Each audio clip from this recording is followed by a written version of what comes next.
Hi, my name is Adriel William, and today's video is for all the foreign trained dentists, for dental applicants who are preparing for their interviews regarding whether it's NYU Kira Talent Assessment, whether it's Colorado, or for any dental school that can ask you an ethical scenario.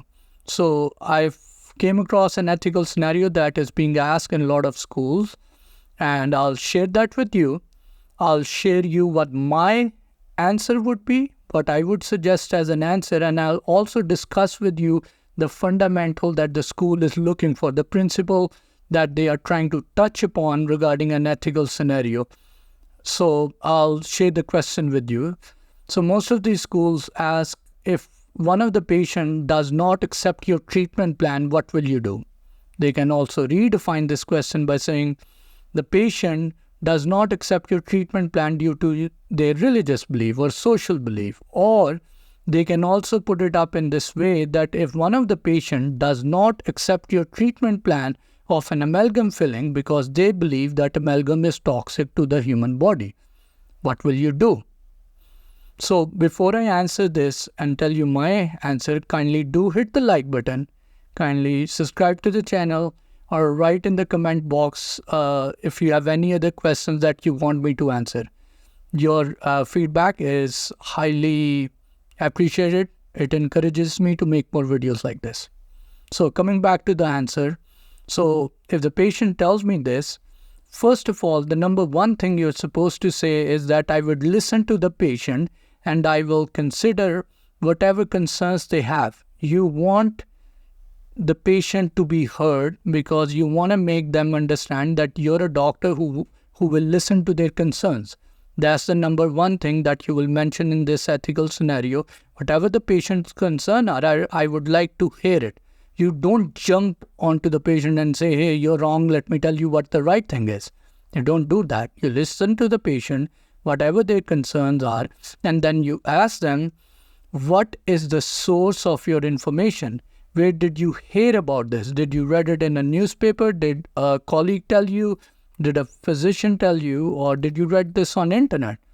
So once you get to know what the source of the information is from the patient, from there you can start educating the patient what your whatever knowledge you have regarding that. So you can mention that from your given expertise or education, you got to learn with the given data and research that amalgam is not toxic to the human body.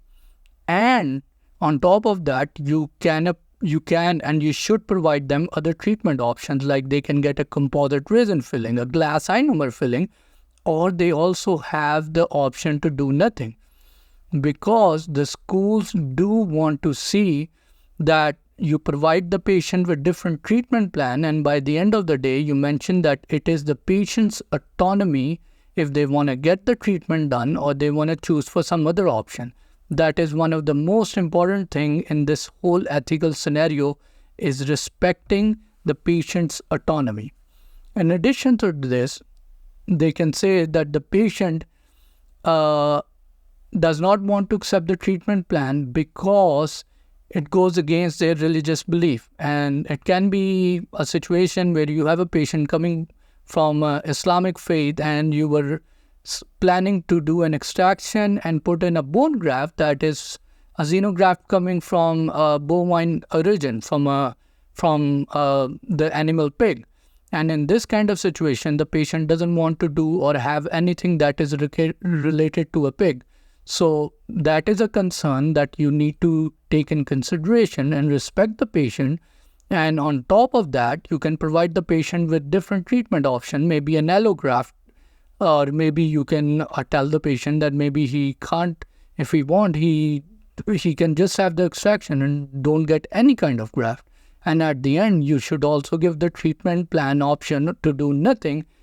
And in the end, again, you have to mention that after educating the patient, providing all the treatment options, I will respect the patient's autonomy, because by the end of the day, the patient has the right to choose whatever treatment plan he wants. That is a very important point that the school wants to listen, and they want to know whether this candidate knows about the patient autonomy or not. So I hope this video helps you.